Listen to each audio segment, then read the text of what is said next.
আমার প্রেমের তাজমহল। ভালোবাসা নাকি ফাঁদ? হ্যাঁ দর্শক, ৭৫ বছরে এই মানুষটি এসেছিলেন বুক ভরা স্বপ্ন আর ভালোবাসার অশেষ তৃষ্ণা নিয়ে। ভেবেছিলেন গড়বেন নিজের তাজমহল, সাজাবেন হৃদয়ের রাজ্য। কিন্তু নিয়তির পরিহাসে সেই তাজমহল ভেঙে পড়ল হতাশায়। প্রেমের মায়াজালে বন্দী হয়ে আজ তিনি যেন হারিয়ে গেছেন বেদনাময় এক ফাঁদে। পিরোজপুরের মঠবাড়িয়ায় গ্রামে ছড়িয়ে পড়ে সকালের আলো। তখন মানুষের চোখ আটকে যায় এক বৃদ্ধের উপর। শুকনো মুখ, কাপা হাত, কিন্তু দৃষ্টি অটল। ৭৫ বছরের আবুল কাশেম মুন্সি বসে আছেন ৩৫ বছরের মাহিনুর বেগমের বাড়ির সামনে। না খেয়ে অনশন করছেন তিনি, দাবি একটাই, বিয়ে।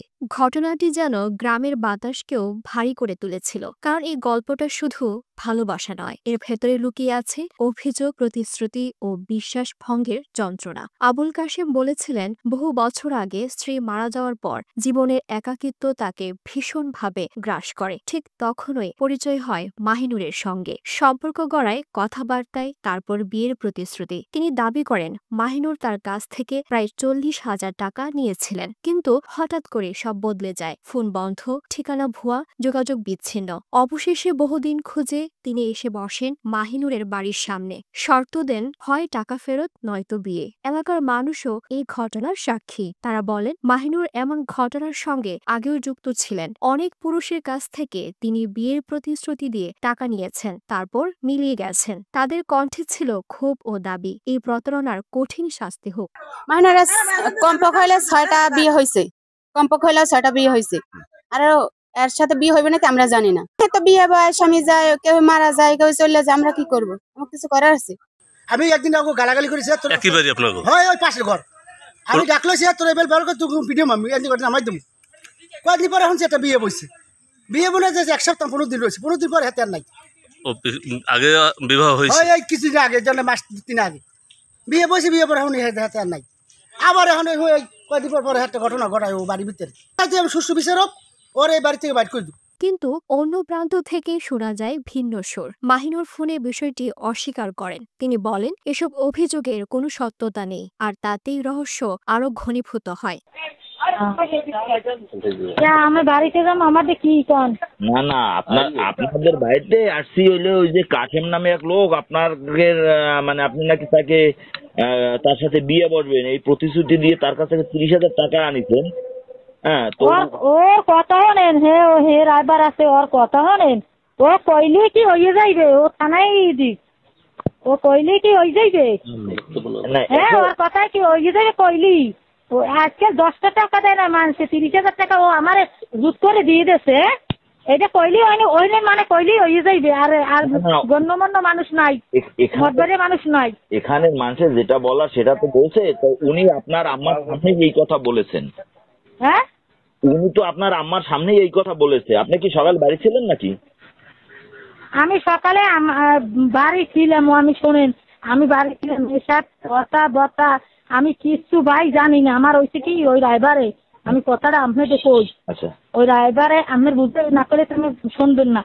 আরো এক মহিলা আমার লাগে আছে, এই মহিলাটা আপনি জিজ্ঞেস করে দেখেন সত্য না মিথ্যে। হে আমার লাগে চলে ফেরে রুস্তম মর্দারের বউ, হে এখনো আমার লাগে, এখনো আমার লাগে। হে আমার হে রায়বারে বলছে কি, যেখান সম্বন্ধ আছে তোমার দেখামু, তোমার তো স্বামী মরে গেছে, তুমি বিধবা মহিলা, 2টে বাচ্চা, আমার বাসার দ্বারে হে দেখাবো বাড়ি। এই যে রায়বাড়ি করে। এরপর আমি কইছি না না, আমি বিয়ের সাথে বমু না।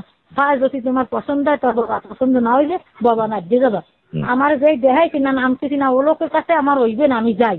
এরপর পায়ে ওই বুড়ি উদ্যোগে টাকা নিতে না, এক কাপ চা খাইছি ভাই, আর একটা 5 টাকা বিস্কুট আর একটা পান খাইছি। আর ঠিক হারাম গু খাই, কষ্টেলু খাই। আর এই রাইবার বেড়াও আছে, হে বেড়াও খাইছে, ওই মুরব্বীও খাইছে, মহিলাও খাইছে, আমিও খাইছি। একটা কিছু খাই না। আমি রাইবারে কইছি না হইবে না, এই কই আমি আজ গেছি। হে বলে কইছে যে না হইবে না, ও মহিলা বিয়ে বইবে না। আমি পছন্দ হয় না মহিলা, তাই আমার পছন্দ। কাল আপনি পছন্দ হইলে কি হইবে? হ্যাঁ, যদি পছন্দ নাই আমি পছন্দ হইলে কি হইবে? বিয়ে বলবে হে। এই আমি বললেছি, উনি গেলে হে রাইবারের বিরক্তি করছে। বিরক্তি করে উনি কইতেছে যে হে নাম্বার দে আর ঠিকানা দে। কতদিন আগের ঘটনা? এই বুধবার, এই যে বুধবার গেছে পরশু। আচ্ছা, এখন উনি শুনেন ভাইজান, আপনি তো শুনেন কথাটা। এখন উনি বেড়ারে কয় যে নাম্বার দে আর ইহার বাড়ির ঠিকানা দে। এরপর তো মুই রাইবারে তো ঠিকানা দিছি, আমার বাড়ি গেছে নে।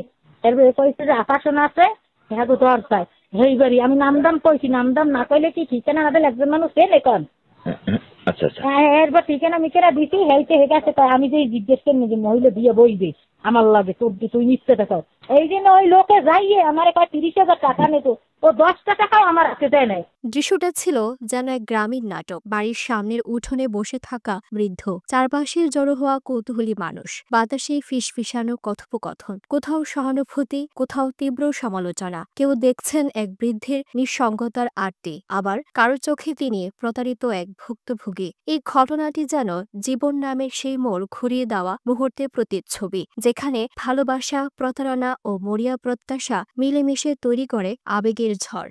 খালি কি এখানে আসছেন কেন? ছোটখালি আসছেন কেন? এখানে আসি এই মহিলার কি নাম দেখে মাহিনীর সম্বন্ধ ও আমার মঠ বাড়ি অনেক 2 মাস ধরে কথাবার্তা বিয়ে বইবে আর স্বামী নাই আর আমার বউ নাই এই জন্য অনেক মত করি আমি টাকা পয়সা চাইছে দিয়েছি আমার 30,000 টাকা নেওয়া হয়েছে এখন শেষ আমি বিবাহ করতে আসি ঘর কি চা সেটা আগর বগর করে আমার মাইনের আপনি টাকা দিচ্ছেন? হ্যাঁ। কত হাজার? 30,000। কেন দিচ্ছেন?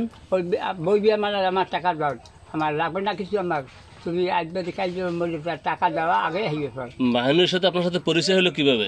ওই বাজারে যায় আর আমার খায় আর ওই ড্রাইভার আছে আলতাম সেই ধরাই দিচ্ছে এই মহিলার। দিলুর বাতুন্নি, ভোরের আকাশ।